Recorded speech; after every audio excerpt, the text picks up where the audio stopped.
पर देना तूफे, मातृभूमि पर शीश चढ़ाने जिस पथ जाए वीरने, जिस पथ जाए वीरने, जिस पथ जाए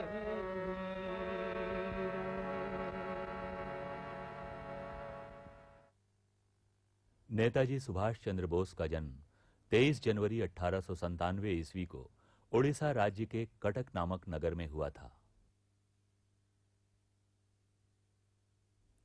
इनके पिता श्री जानकीनाथ बोस एवं माता प्रभावती थीं।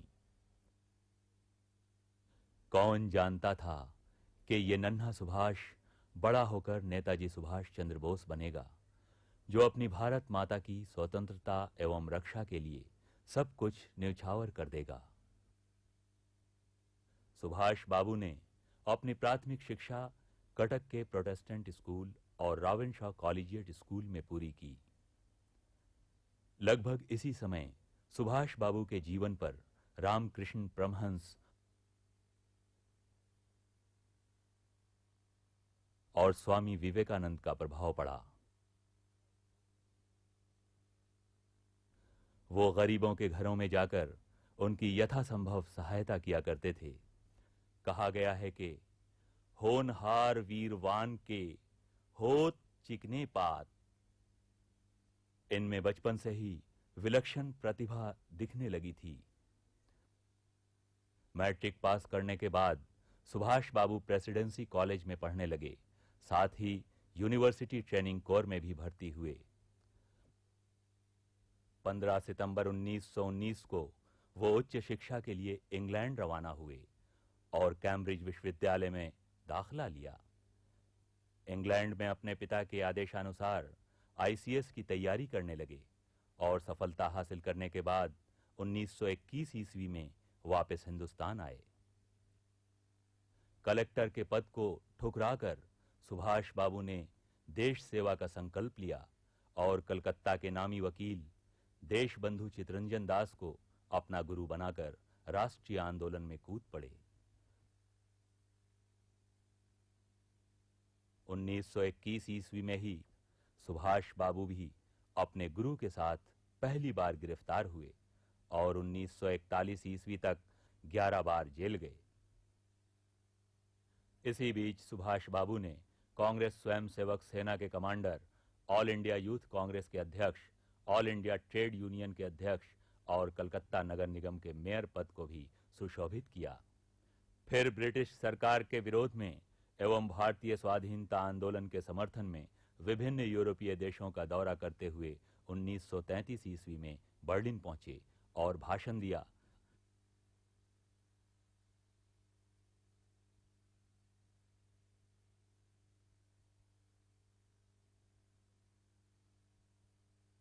उन्नीस 1935 ईस्वी में पिता की मृत्यु के बाद सुभाष बाबू शोकाकुल हो गए। कांग्रेस कार्यकारिणी समिति की सभा में नेहरू, कृपलानी, सरोजनी नायडू, पटेल आदि प्रमुख नेताओं के साथ सुभाष बाबू ने कलकत्ता के वुडबर्न पार्क में भाग लिया। फिर कांग्रेस के 51वें अधिवेशन में हरिपुरा में उन्हें अध्यक्ष चुन लिया गया और 1939 में ही हरिपुरा प्रदर्शनी का उद्घाटन करते हुए सुभाष बाबू ने देश विदेश के संपूर्ण राजनीति की चर्चा करते हुए अंग्रेजी सत्ता के विरुद्ध राष्ट्रीय संग्राम शुरू करने का आह्वान किया। साथ ही गांधी जी से विचार विमर्श भी किया। अधिवेशन से लौटने के बाद कलकत्ता में लोगों की अपार भीड़ ने सुभाष बाबू का अभिनंदन किया।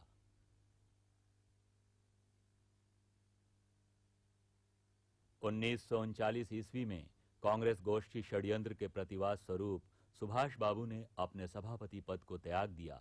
इसी वर्ष उन्होंने फॉरवर्ड ब्लॉक का गठन किया। 1940 ईस्वी में रामगढ़ विरोधी सम्मेलन में पूरे जोश और खरोश के साथ झंडा फहराया। इसी प्रकार अंग्रेजों के विरुद्ध प्रचार के लिए दिल्ली प्रस्थान किए। फलस्वरूप सुभाष बाबू को सैकड़ों अनुयायियों के साथ गिरफ्तार कर नजरबंद कर दिया गया। जहां वो किसी से नहीं मिलते थे, केवल कुछ विश्वास पात्र लोगों से ही मिला करते थे, जिनमें शेरे मां,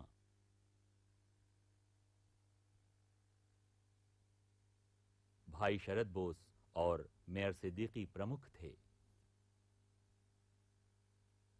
जनवरी 1941 ईस्वी में पूरे देश में आग की तरह खबर फैल गई कि सुभाष बाबू घर से एकाएक गायब हो गए हैं।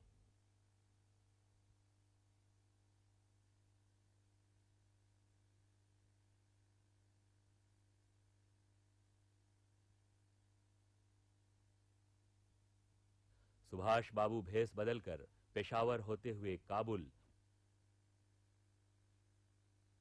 फिर रोम और बर्लिन पहुंचे।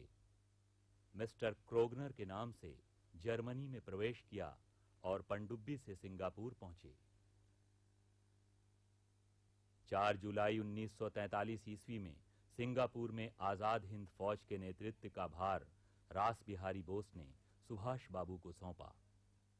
अब सुभाष बाबू आजाद हिंद फौज के द्वारा अंग्रेजों के विरुद्ध लड़ाई की तैयारी में लग गए और हिंदुस्तानियों को अंतिम मुक्ति युद्ध अभियान में शामिल होने का आह्वान किया। सिंगापुर में झंडा फहराया और आजाद हिंद सरकार का विधिवत गठन किया, जिसमें झांसी की रानी लक्ष्मीबाई के नाम पर एक स्त्रियों की सैनिक टुकड़ी भी थी, जिसमें अंग्रेजों के विरुद्ध युद्ध का प्रशिक्षण दिया जाता था। सुभाष बाबू से बाल सेना के किशोर योद्धा अस्त्र ग्रहण कर देश की आजादी के लिए आत्मसंकल्प किया। आजाद हिंद सरकार की स्थापना के बाद ब्रिटेन और अमेरिका के विरुद्ध युद्ध की घोषणा की। 9 देशों ने इस सरकार को स्वीकार कर लिया। फौज युद्ध करती हुई आगे बढ़ती चली गई और कई जगह भारत की सीमाओं में घुसकर तिरंगा झंडा फहराकर आजादी घोषित की गई।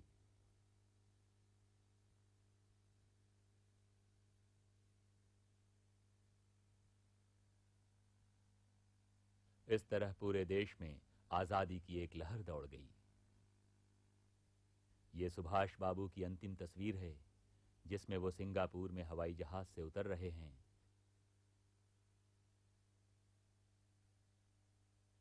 इसके बाद उनकी कोई भी तस्वीर उपलब्ध नहीं है, क्योंकि 17 अगस्त 1945 को नेताजी हवाई जहाज से रवाना हुए और इसके बाद 22 अगस्त 1945 को टोक्यो रेडियो ने यह दुखद समाचार सुनाया कि हवाई दुर्घटना में नेताजी का निधन हो गया।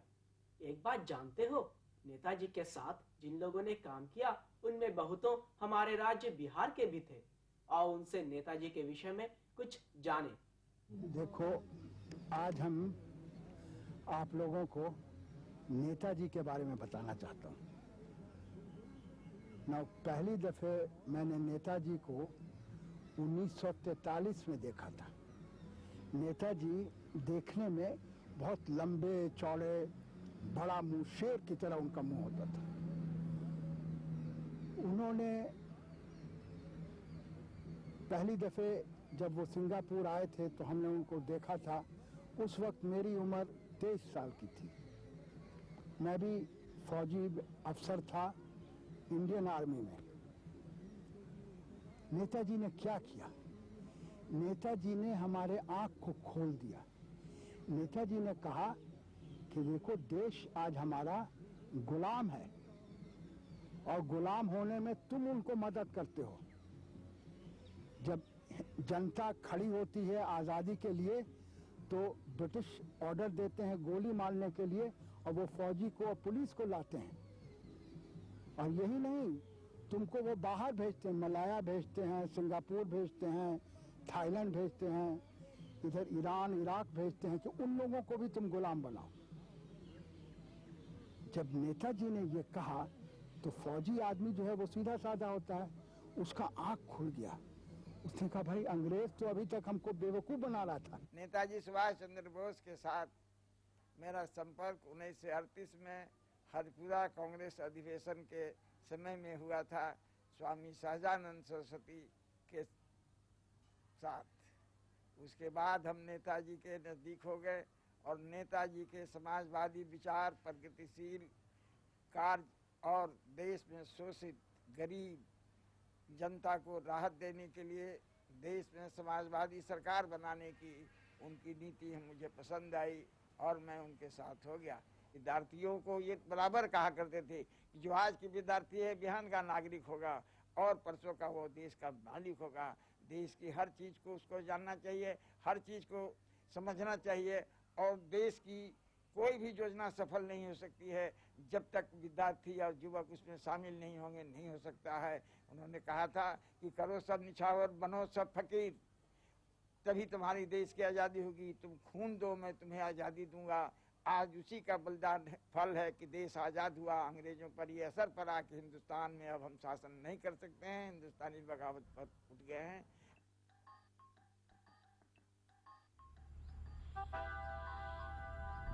बच्चों, एक बात जानते हो, जब आज़ाद हिंद फौज का गठन हुआ था उस समय एक गाना भी बना था, कदम कदम बढ़ाए जाओ, खुशी के गीत गाए जाओ, जिंदगी है कौम की, कौम पर मिटाए जाओ। ये गाना सुनकर आज़ाद हिंद फौज के नौजवानों जोश और खरोश के साथ आखिरी दम तक लड़ते रहे।